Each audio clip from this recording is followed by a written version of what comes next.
Hello and good morning, everyone. My name is Marissa Streckfus. I'm the Claims Manager for RT ProExec. I am based in Bloomfield, Connecticut. I would like to welcome everyone to this webinar brought to you by RT ProExec, the Management Liability Division of RT Specialty. RT ProExec is the nation's leading specialty insurance brokerage practice focused exclusively on executive, professional, and transactional liability insurance. RT ProExec is a division of RT Specialty, one of the largest, fastest growing insurance intermediaries in the country. In 2020, RT placed in excess of $2 billion in financial lines premiums. In our webinar today, we're going to be discussing the key developments in the directors and officers liability arena during the past year. Things are always changing in the world of D&O liability and claims, but 2020 was particularly eventful. As we will be discussing this morning, last year's developments have important implications for 2021 and beyond. We are fortunate to have with us this morning to discuss these issues my colleague, Kevin LaCroix. Kevin is an Executive Vice President of RT ProExec in our Ohio office. Kevin has been involved with D&O liability issues for over 35 years. He is also the author of the widely read blog, the D&O Diary, which the New York Times called influential and the Wall Street Journal described as widely followed. Kevin is going to be discussing the top 10 developments in the world of directors and officers liability during 2020. First, for the webinar, a few preliminaries. Audience members can ask questions using the Q&A feature at the bottom of the screen. We are also interested in your thoughts about the webinar, so we'd be very grateful if after the session you could drop one of us a note to let us know your thoughts about today's session. Our final slide this morning will have our email addresses. With that, I'm now going to turn this over to Kevin to lead our discussion.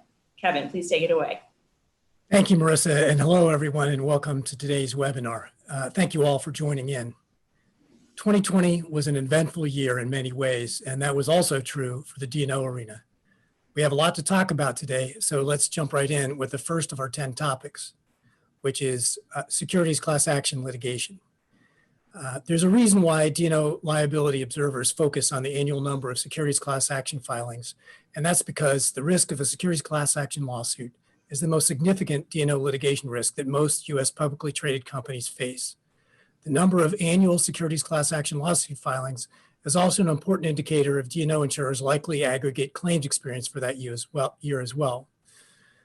The important news for 2020 is that federal court securities class action lawsuit filings were down relative to the 3 preceding years. And this slide shows federal court securities class action lawsuit filings by year.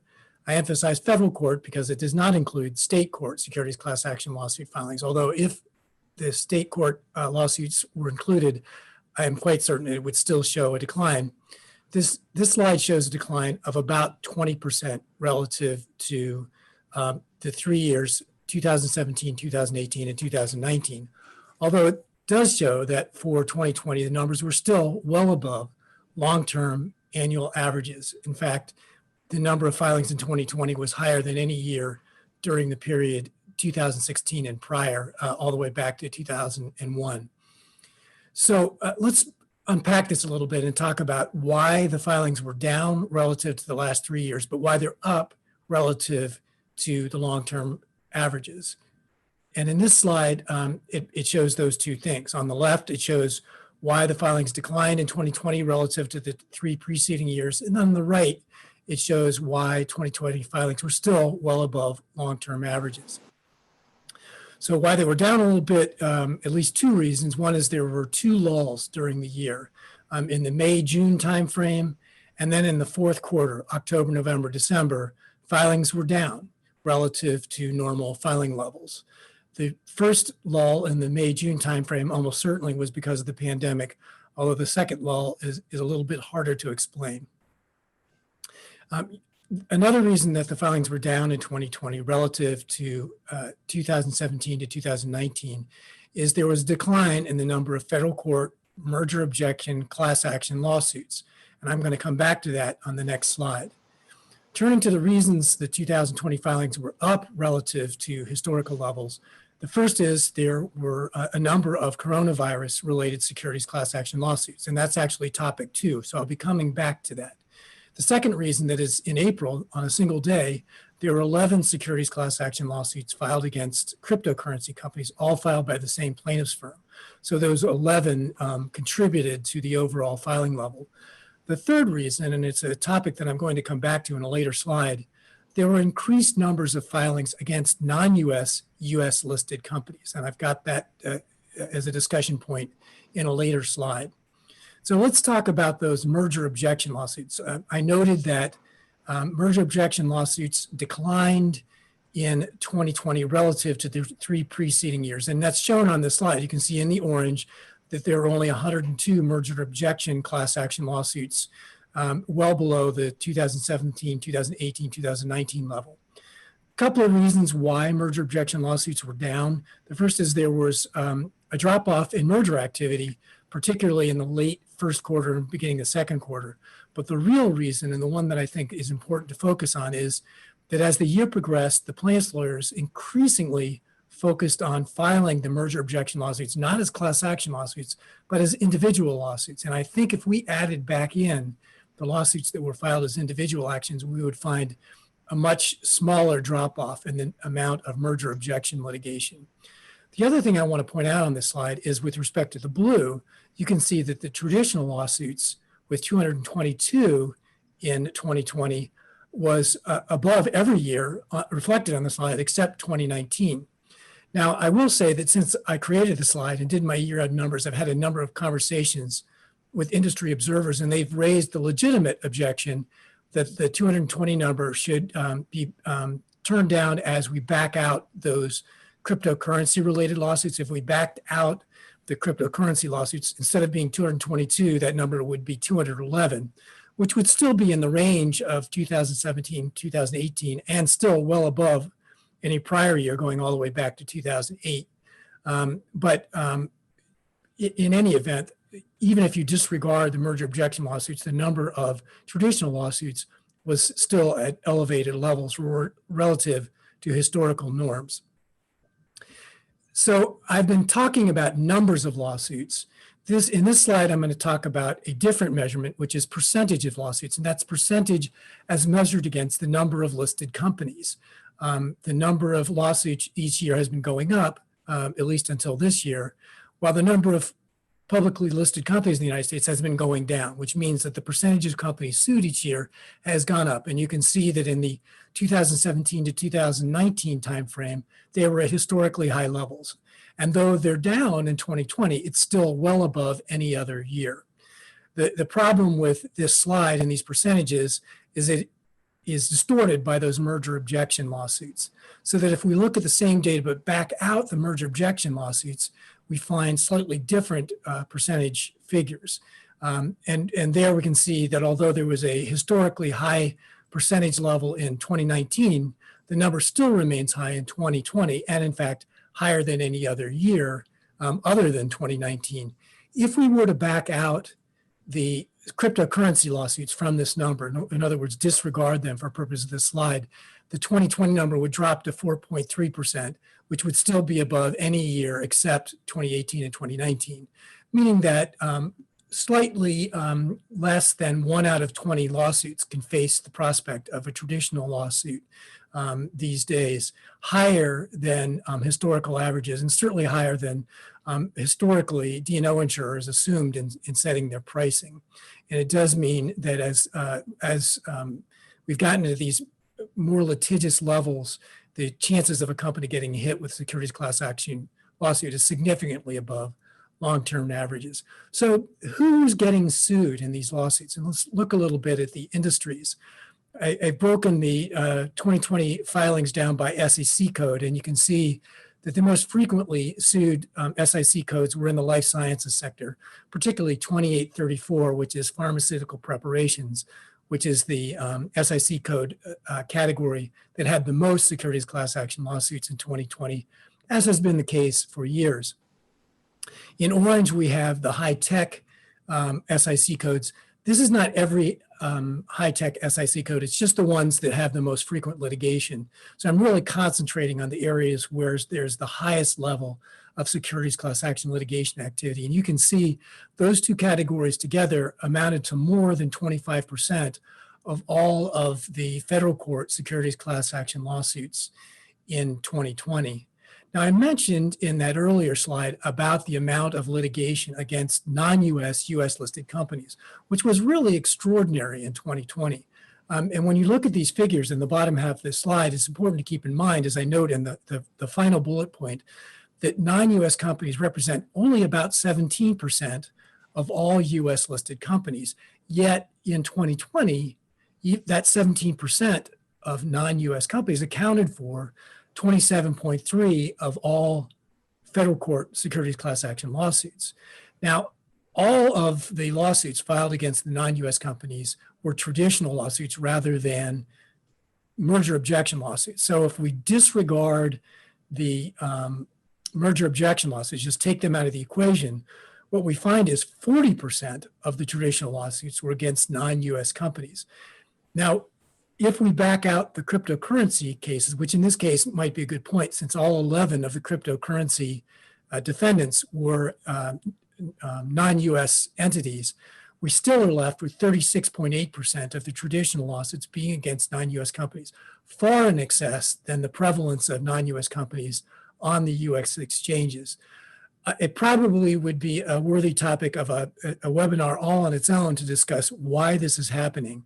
But a couple of quick points. The first is 25 of the lawsuits filed against non-US companies were against Chinese companies. And I think anyone who's been anywhere near the public company D&O insurance sector knows that Chinese companies have been a magnet for securities class action lawsuits. But even setting that aside, we still are left with a significant number of lawsuits against non-US companies, primarily, I think, because they're in high-risk sectors, including life sciences and high tech, and that perhaps the real factor is not that they're based outside the United States, but rather that they're in high-risk sectors.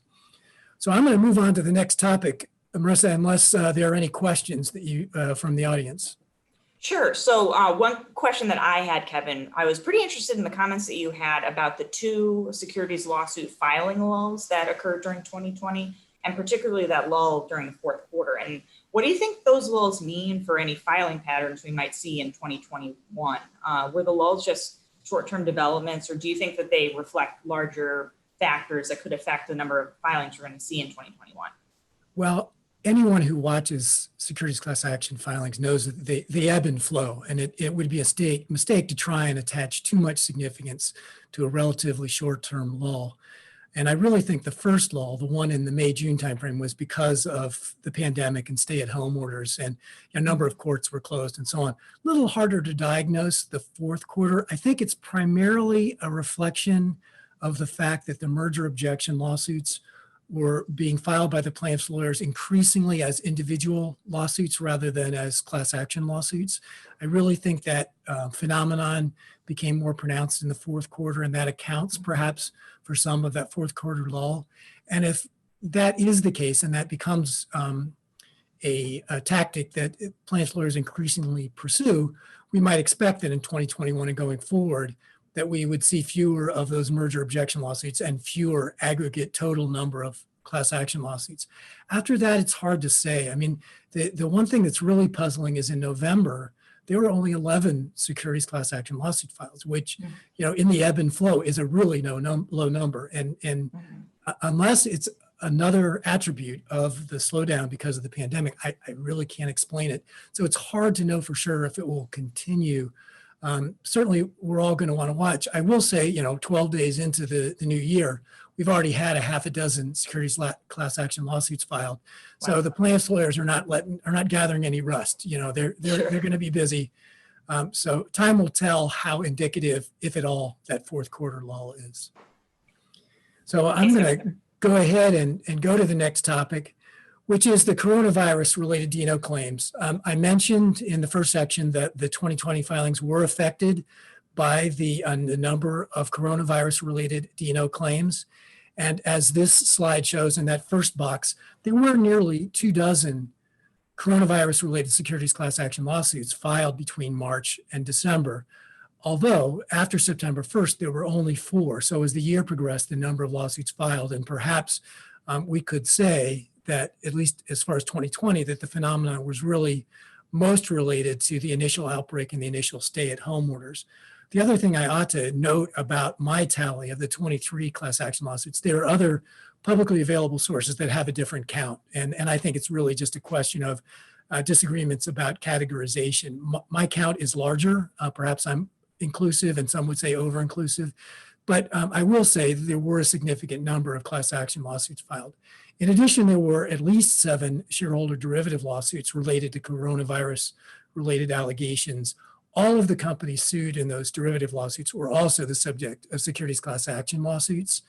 And then finally, there were 6 SEC enforcement actions, 5 of which were small companies that tried to boost their stock by statements that they were going to be able to profit. And there was essentially a pump and dump scheme. The 6th, which was in December, was against Cheesecake Factory. And that is important. I'm going to come back to that and mention it in a moment. Before I go to the next slide, though, one generalization I want to note for the observers is that all of these claims noted here involve publicly traded companies. And as far as I'm aware, I haven't seen any private company related D&O claims. Have you, Marissa? Have you seen any? I have not. Yeah, we did have questions about that too, Kevin, in our Q&A. Yeah, and I suspect people in the audience, there are a lot of people tuning in and people may be aware, but even if there are some out there, they're not enough of them or significant size involved that it's hit my radar screen. So it's been more a public company phenomenon than a private company phenomenon. If there were to be private company claims in the future, I think they're most likely to be bankruptcy related. And if we're to see them, that's where I think we'll see them. But getting back to the claims against the public companies that we've seen so far, I think we can categorize them as falling into one of 3 categories. The first is lawsuits against companies that experienced an outbreak in their facilities, and those would be the cruise ship lines, private prison systems, and so on. The second are lawsuits against companies that claim to be able to profit or benefit from the pandemic, and that would be diagnostic testing companies, manufacturers of personal protective equipment, vaccine development companies, online learning companies. And there were a number of those kind of lawsuits filed, particularly at the outset of the pandemic. The third category, and it's the one that I think is most important, are the lawsuits against companies that allegedly misrepresented the pandemic's impact on their operations or financial results. And this is where I want to talk about the Cheesecake Factory SEC enforcement action, which definitely fell in this third category. What the SEC alleged is that when the company was putting out press releases and SEC filings stating the impact that the pandemic was having on their financial results and their operations, that the company said that the current level of impact was sustainable without mentioning that the company was experiencing a cash flow loss of negative $6 million each week and had only enough cash for 16 weeks, while at the same time it was trying to raise additional funds. There was a relatively minor fine against Cheesecake Factory, and so I don't want to overstate the significance, but that kind of allegation, I think, is going to be the kind of allegation we might see if we are to see coronavirus-related allegations in the future. As the public health crisis stage of the pandemic drags, unfortunately, into the future, companies are going to be making statements about the impact, about their ability to string things along, about their ability to return to normal operations. And I think if we are to see future coronavirus-related claims, those are the kind we're going to see. A number of law firms have put out memos over the last few days essentially predicting that we will see coronavirus-related claims in 2021. And I think that's probably true, but what I come back to is the number of filings in 2020 slowed down as the year progressed. So if we see them, I don't think it will be in the same volume unless we start seeing significant bankruptcy activity, in which case we could see a level of D&O claims activity relating to coronavirus. I'm going to move on to the next topic unless you've got a question, Marissa. I do, Kevin. So with the rollout of the COVID-19 vaccination coming this year, do you anticipate litigation could arise from corporate statements regarding the available vaccines, or do you think firms are going to learn from this 2020 related coronavirus related litigation and the SEC enforcement actions we saw and be cautious about the kind of statements they're going to make with respect to the vaccine. It would not surprise me one bit if we were to get litigation. Everything is securities fraud these days, everything. So the fact that a company making statements about their ability to reopen operations or have their workforce return to work as a result of the vaccine could easily result in that. I still think that it's likelier if we are to see future coronavirus-related claims, it will be those statements about the impact on operations and financial results from the coronavirus itself. But plaintiffs' lawyers are nothing if not opportunistic, and I would not put it past them to find a way to gin up a claim about the vaccine as well. Certainly, we all hope the vaccine rolls out sooner rather than later, and the sooner it comes, maybe the less likely we'll have those types of claims. So after the coronavirus, the big story of 2020 was the racial justice movement, the Black Lives Matter movement, which obviously became very prominent after the late May death of George Floyd. A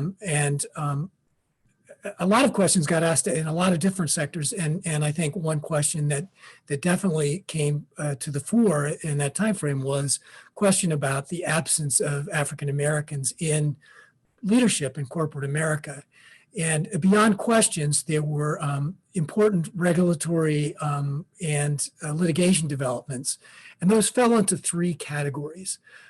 The first is legislative, and that was in late September 2020, California Governor Gavin Newsom signed into law Assembly Bill 979, which by the end of 2021 requires every publicly listed company which has its headquarters in California, regardless of where the company is incorporated, to add at least one director from an underrepresented community by the end of 2021.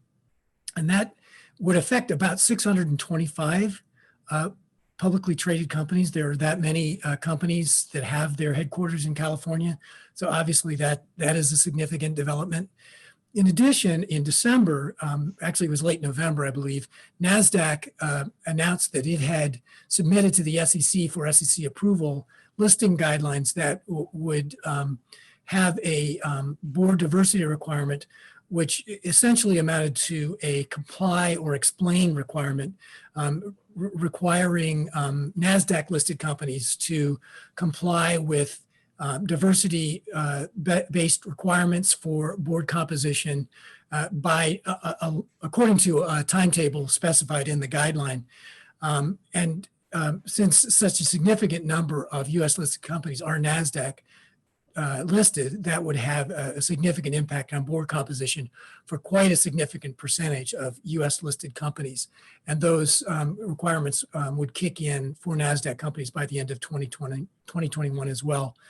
In addition, beyond that legislative and regulatory legislative developments, there was litigation. There was a significant amount of board diversity litigation. By my count, 8 companies were hit in shareholder derivative lawsuits, primarily technology companies, primarily companies based in California, although they weren't all technology companies. Monster Beverage, The Gap, Danaher Corporation, not technology companies, were hit with one of these board diversity lawsuits. And Danaher is not a California-based company.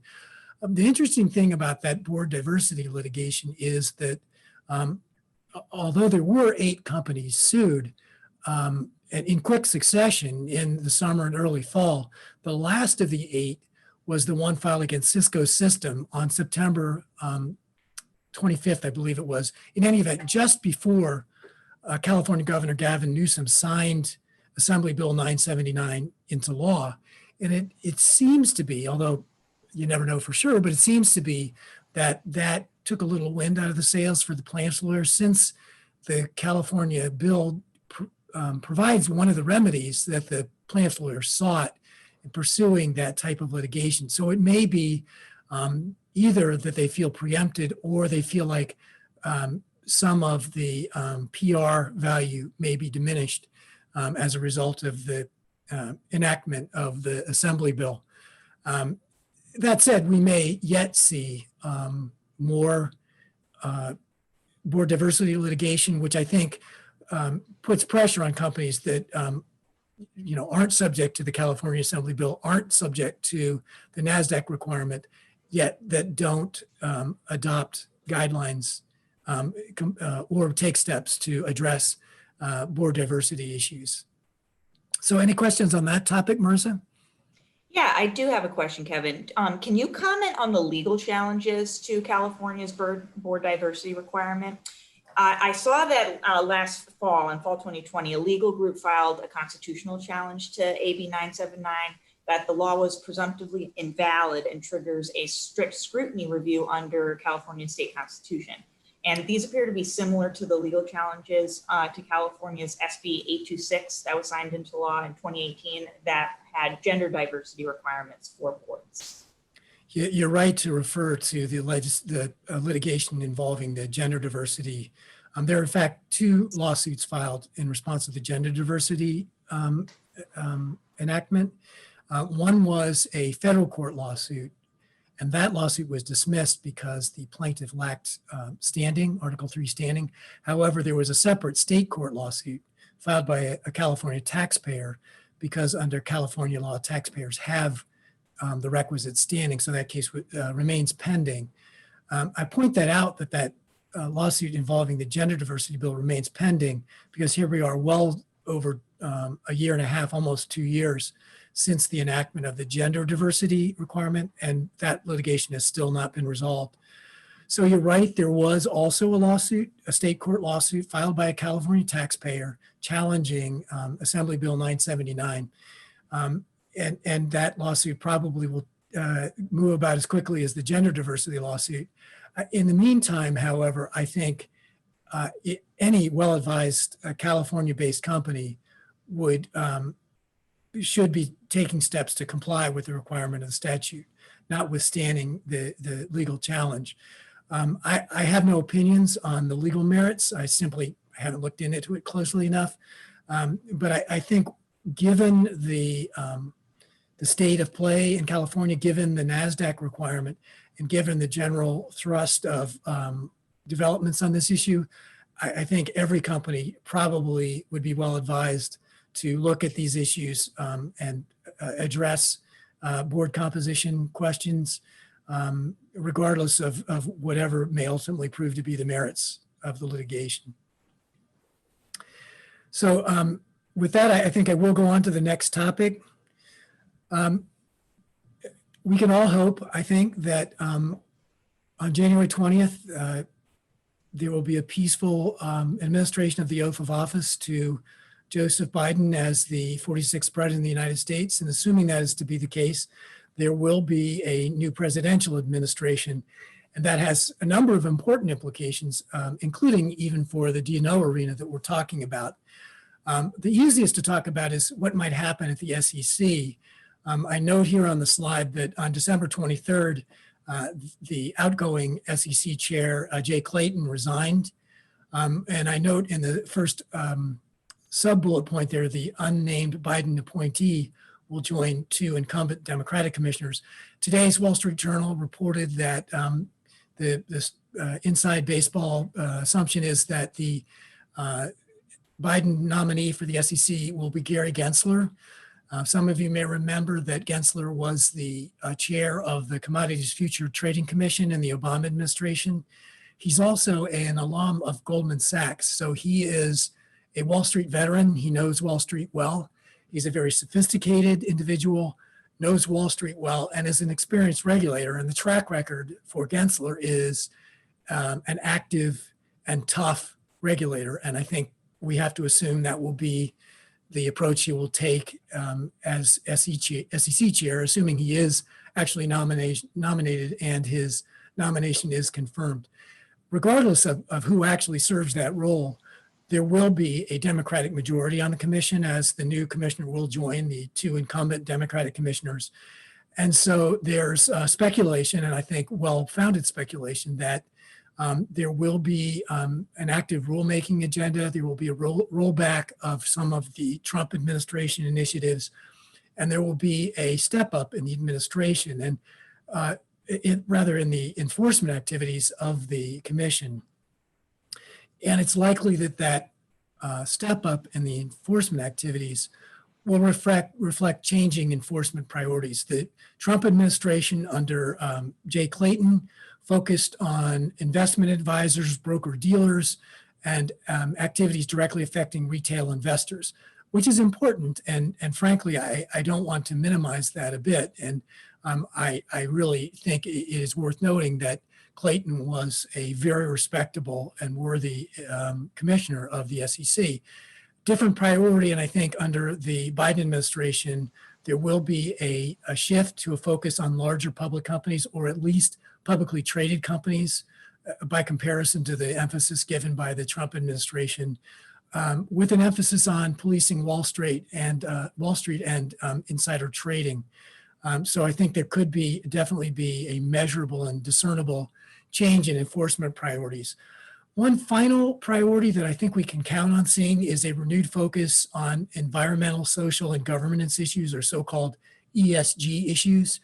And in particular, one issue I think we can count on is that incumbent Democratic Commissioner Allison Herron-Lee, who's already made it clear that as far as she's concerned, that climate change related disclosure is a systemic issue, and that climate change risk presents a systemic risk to the financial markets. So I think we can anticipate that there will be a focus by the Biden administration, SEC, on ESG issues, including in particular the climate change issue. Ready to move on to the next topic, Marissa, unless you've got a question from the audience for me. I do have a question, Kevin. So you were discussing possible changes at the SEC, and you mentioned climate change issues as one of those, quote, ESG disclosure focuses. And are there other possible ESG disclosure topics that could be addressed? I know we had just discussed the board diversity issues, and do you think that the SEC might try and address that issue as well? It's speculation on my part, but if I were to speculate, which I guess you've asked me to do, I think I would say it is entirely possible that we could see activity on the board diversity initiative. When NASDAQ filed their proposed new board diversity guidelines with the SEC, in the accompanying press release, NASDAQ quoted its CEO as saying that they really hoped that the submission of their proposed guidelines would spur the commission to taking action of its own. And the express reason why the CEO expressed that hope was the SEC, of course, can make its requirements applicable to all listed companies, and not just, for example, in NASDAQ's case, the NASDAQ listed companies. I don't know, I'm not a bookmaker, so I can't really prognosticate what I think the chances are of that, but I think it's definitely somewhere there on the radar screen. And we could assume there will be, attention to the board diversity issue, whether or not it translates into, guidance or even increased disclosure guidelines from the SEC. I will say, I don't think that issue is going away. And whether the SEC takes up that issue or not, I think it's going to remain a focus of scrutiny. And under the ESG rubric, certainly we will see climate change related disclosure guidance, or perhaps even more specific and express requirements. So shifting gears, I want to talk about one of the hot stories of 2020, and that is SPAC IPOs. First of all, for those of you who need to have some level setting so that we're all on the same page, what is a SPAC? SPAC is an acronym for a special purpose acquisition corporation. A SPAC is an investment vehicle. It's a fund that's formed by investors for purposes of buying a privately traded company. The way the capital is raised for the SPAC is through an IPO. So the SPAC itself is a publicly traded company. When it acquires the private company, what's called the de-SPAC transaction, the private company is the go-forward company, and by the de-SPAC transaction, the surviving company, that is the formerly private company, becomes a publicly traded company. And SPACs have been around for years, but in 2020, SPAC IPO activity really took off. And in fact, 2020 has been called the year of the SPAC. In 2020, as reflected on this slide, there were 248 SPAC IPOs that raised $82.8 billion. Just to put that in context and contrast it to the prior year of 2019, which, by the way, was before 2020, the year that had the most SPAC IPO activities, there were only 59 SPAC IPOs raising 13.6 billion. So you can see that the amount of SPAC activity was really significant, especially by comparison to historical standards. Not only were there 248 SPAC IPOs in 2020, but there were only 480 IPOs total in 2020, meaning that the SPAC IPOs represented more than half of all of the 2020 IPOs. Anytime you get any phenomenon with that much activity, that much fundraising, it's going to attract the attention of regulators. And it's going to attract the attention of the plaintiffs' lawyers. And in fact, there has been, and there certainly was in 2020, SPAC-related litigation. And I'm generalizing now. In fact, if we had more time, I would subdivide the categories I'm about to describe into some increasingly smaller subcategories. But for a generational purposes, generalization purposes, two main categories of SPAC-related D&O litigation in 2020. The first was what I would call more traditional merger objection litigation. The SPAC transaction, the de-SPAC transaction itself is a merger. And in connection with the merger, the SPAC has to put out a proxy statement, and that gives the predicate for the plaintiffs' lawyers to file their typical merger objection lawsuit in which they seek to challenge the merger. And that type of Section 11 litigation, we saw several examples of that in 2020. In addition to that merger objection litigation, we've seen post-transaction litigation involving the go-forward company. And an example of that is the lawsuit that was filed late in the year against Nikola, the electric vehicle company, which was a private company until it was acquired by a SPAC during the summer of 2020. And then later in the year, there was a Section 10B lawsuit filed against Nikola and several of its directors. But also that lawsuit included as defendants individuals who had been directors or officers of the SPAC that acquired Nikola. And I think that's the most likely and most dangerous kind of SPAC-related litigation that we will see going forward. And in thinking about the kind of SPAC litigation we might see in 2021 and going forward, we have to think about the fact that there were those 248 SPAC IPOs in 2020, and each one of those SPACs is an investment fund looking for a private company to invest in. And, and there were already more than 50 in 2019. So what we've got is a universe of SPACs trying to find private companies to become public companies. And my concern is, are there really that many private companies that are not otherwise on pace for their own IPOs that are ready for the scrutiny, burdens, and responsibilities that go with being a public company? And so my concern is that there is an opportunity for more post-transaction operating company stumbles, and that could translate into litigation. And along those lines, I think it's worth noting that in the last week of 2020 and the first week of 2021, there were already two SPAC-related lawsuits filed. So from my money, I say, stay tuned. One thing I also want to note is because it was during the December year-end holidays, some of you may not have noted, but the SEC Division of Corporate Finance released enhanced disclosure guidelines for SPACs, focusing on conflicts of interest and the relationship of the SPAC sponsors to the SPAC transaction, the SPAC entity, and the securities and warranty rights of SPAC vehicles. And so I continue to believe through those disclosure guidelines and through the dynamic of the volume of SPAC companies that will be seeking candidates for the de-SPAC transaction, we've got quite an interesting set of dynamics that could lead to the possibility of SPAC-related litigation in 2021.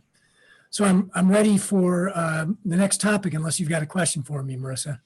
Yeah, we did get a couple questions from the audience related to SPAC-related D&O claims, and how is the D&O insurance marketplace going to respond on those SPAC-related IPO claims and potential D-SPAC claims with private companies.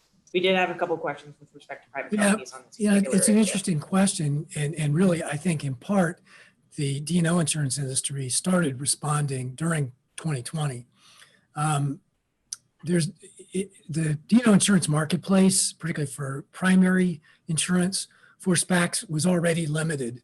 And as the volume of SPACs accelerated in 2020, and also as the lawsuit against Nikola and various statements by then SEC Commissioner Jay Clayton with concerns about SPACs, I think there was a little bit of a pullback by the D&O carriers. And this was I would say in the third quarter, even early fourth quarter 2020. And what we saw is that in a very short time frame, the pricing, especially for primary insurance for SPACs, went up pretty significantly to the point where the pricing for D&O insurance for SPACs is significantly higher than was the case at the equivalent time a year ago.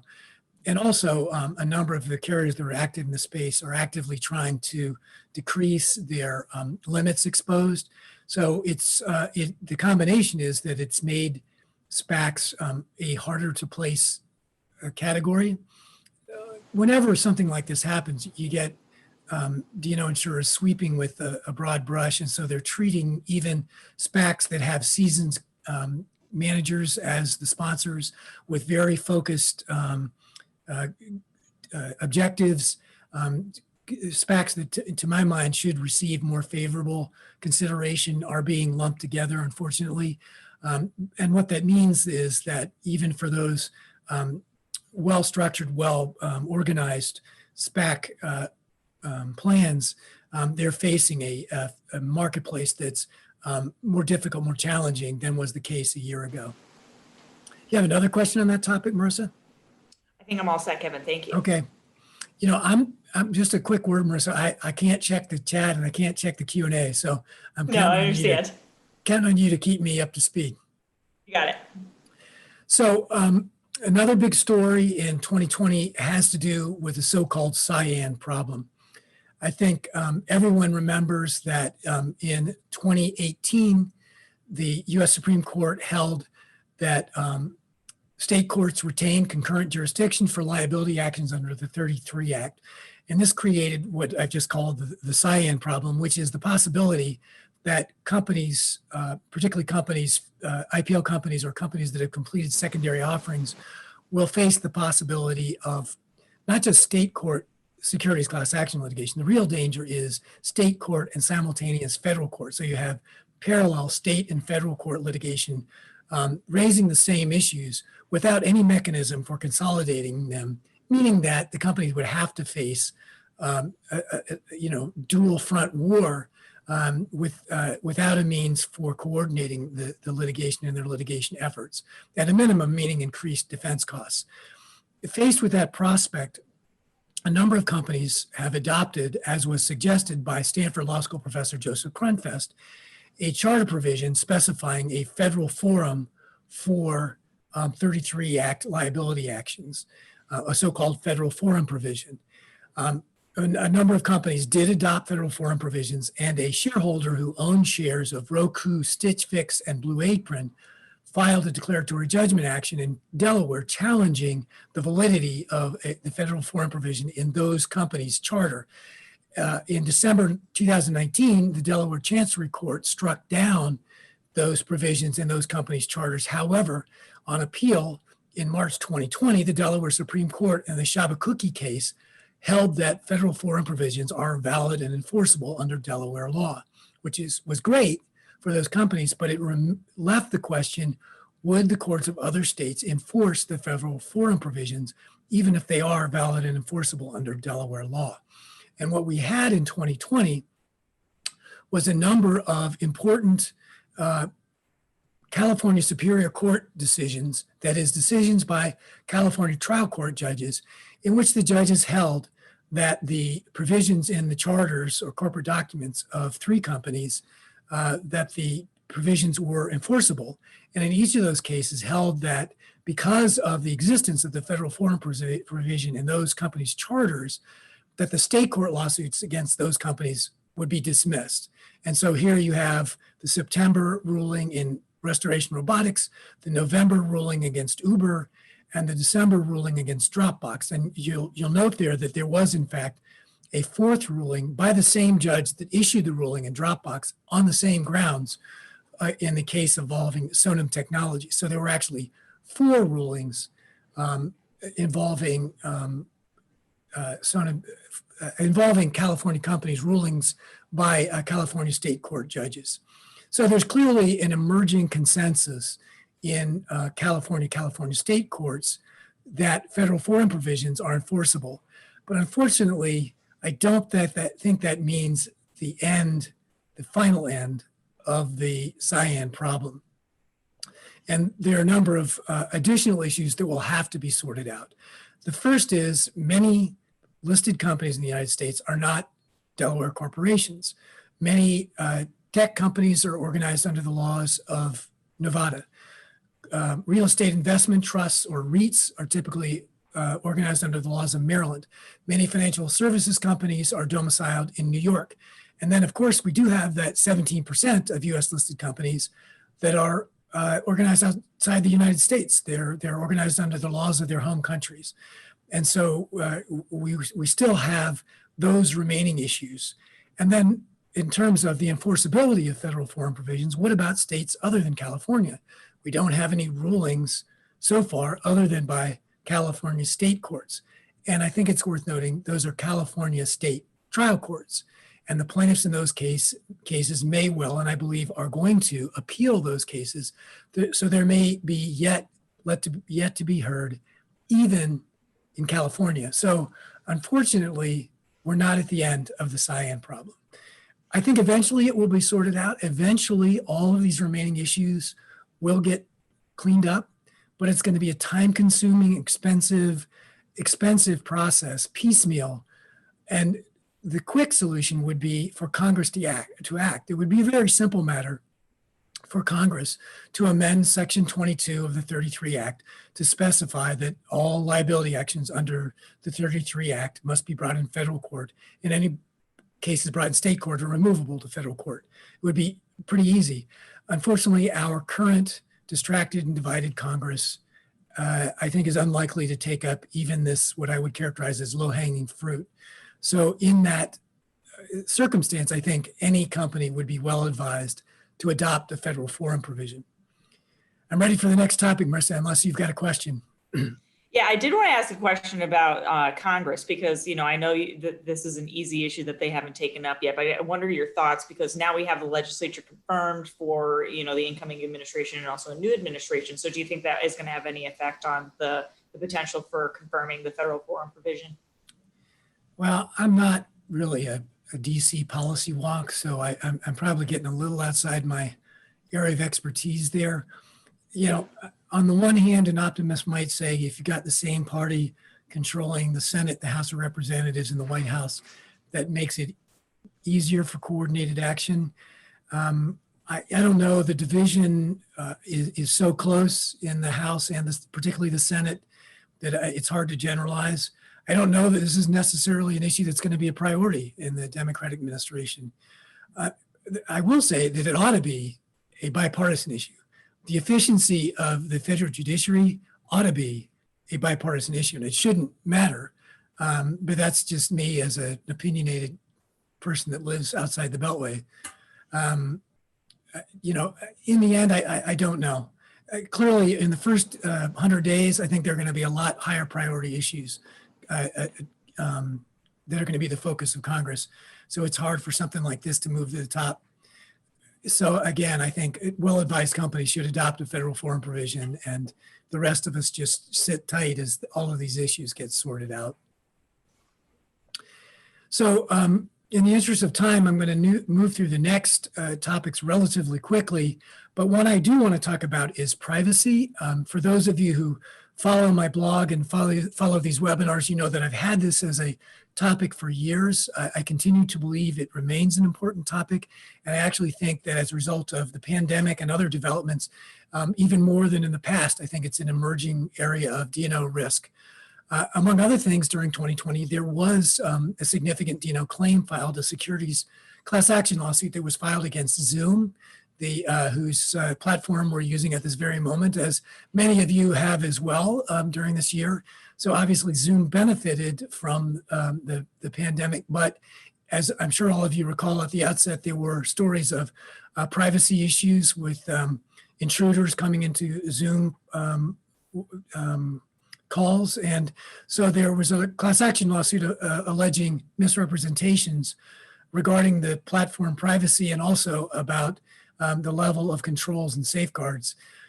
In addition to that D&O lawsuit, there are a couple of other areas where privacy issues were important in 2020, the most significant of which is biometric data risk. Many of you know that the Illinois Biometric Information Privacy Act, or BIPA, has been an important source of class action claims.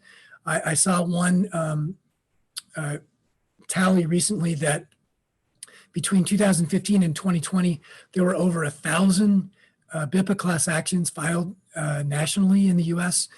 And most significantly, I think it's worth noting that in July 2020, Facebook settled a BIPA class action lawsuit for $650 million, which I think shows the dramatic potential that the biometric data privacy has for companies doing business in the United States. And as if that were not enough, in the first week of 2021, legislators in New York introduced a biometric data protection bill with a privacy right of action, a private right of action for aggrieved parties. I've seen accounts describing the New York legislation as identical to the Illinois litigation. Remains to be seen if the New York legislation will be enacted, but if it is, we could see a significant uptick in biometric data related litigation. Not just biometric data, but other areas of data privacy concern involves genetic data and geolocation data. While these regulatory initiatives and legislative issues may not directly lead to D&O claims, I think to the extent the companies run into regulatory issues, they may find themselves facing follow-on D&O actions. In the interest of time, I'm going to move on to the next topic, Marissa, and that has to do with cybersecurity.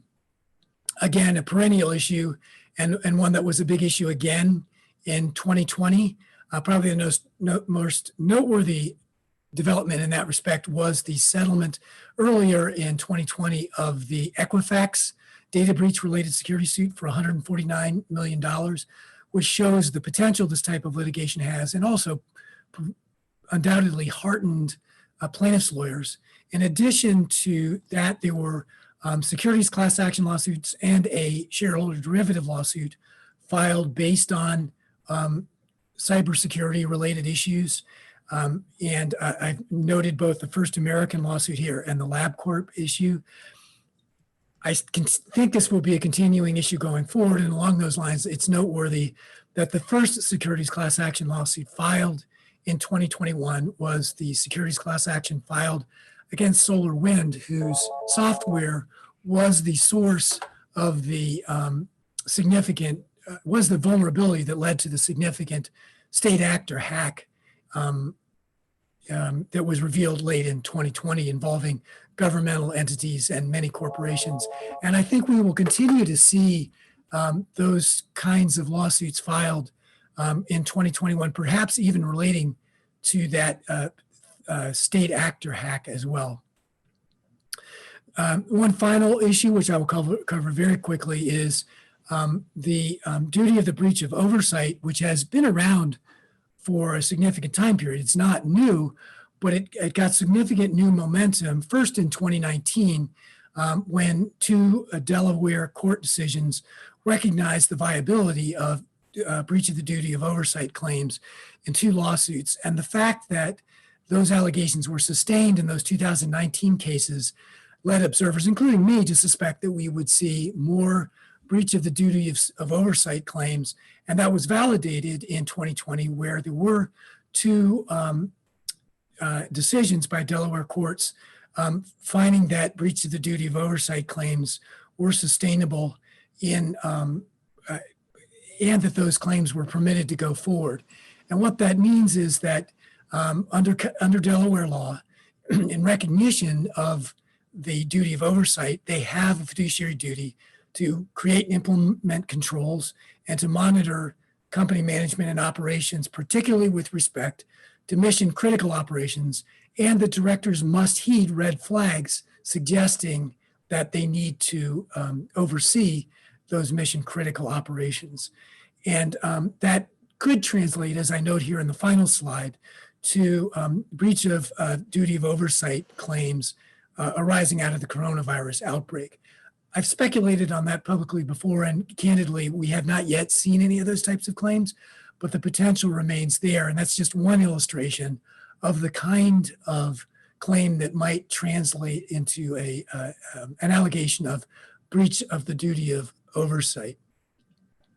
I've been moving quickly here at the end to make sure we get all 10 topics in before we get to the top of the hour, Marissa. And the 10th issue is, what does it all mean for the D&O insurance marketplace? And I think before we talk about what 2020 developments mean for the D&O marketplace, we have to do a little bit of history and remind ourselves that before we got into 2020, we were already in a hard market. That in fact, the hard market started in 2018 when we began to see price increases, and that movement towards price increases in the D&O space accelerated in 2019. And as 2019 progressed, we saw not only price increases, but carriers trying to seek to reduce their capacity exposed, increase their retentions.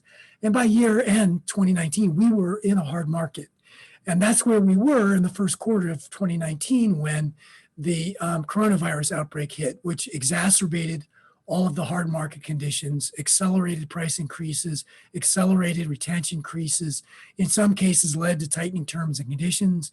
We had newly emergent suspect classes, transportation, travel, retail, hospitality, increased underwriting scrutiny. And what that has translated into is the D&O placement process is time consuming, labor intensive, and unpredictable. And so the one question we all have to face as we enter 2021 is, where does that leave us for the coming year? And I think pretty much everybody recognizes that the hard market is going to continue into 2021.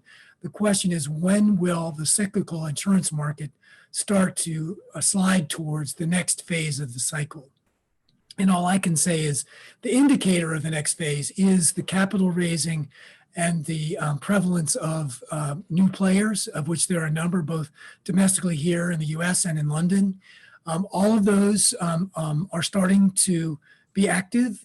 As yet, their footprint is not large enough, either individually or collectively, to have an aggregate impact that will cause that the market cycle to turn. But at some point, competition will return. When that will turn out to be, I think, remains to be seen. The earliest, in my view, is late second quarter 2021 or early third quarter. I'm not predicting that it will turn then. That's just when I think the earliest we will see. Time will tell. I've gone very quickly.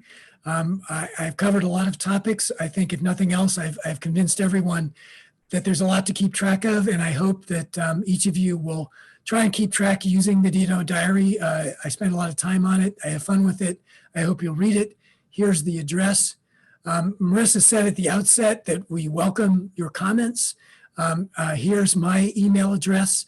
Here's Marissa's email address. Please let us know what you think of the webinar. If we didn't get to your question, please feel free to drop either one of us a note. We're happy to try and answer your questions. Before I turn it back to Marissa, I want to do one more thing, which is to thank all of my friends and colleagues in the RSG marketing department, especially Chrissy Schultz. Chrissy, we could not have done it without you, so thank you for all your help. And thank you everyone for your time and attention, and good luck in 2021. It's definitely going to be an interesting year. And I hope to see all of you face to face again soon. Marissa? Kevin, thanks so much for all your comments and observations this morning. It was a really great discussion. So I know a lot of you have asked, and a recording of the webinar will be emailed to all attendees and will be available for viewing on our website and also the RSG YouTube channel. And again, I know that we got a lot of questions on our Q&A, and so again, our email addresses are available for you guys to correspond with us directly. And before we conclude, Kevin and I just want to remind everyone that we're very interested in your thoughts and reactions to this morning's webinar. So again, if you have any comments about it, please email us and drop us a note of what your thoughts are. So again, thank you everyone for your time this morning. We wish everyone a very successful 2021, and we look forward to the opportunity to work with all of you. Thank you and goodbye.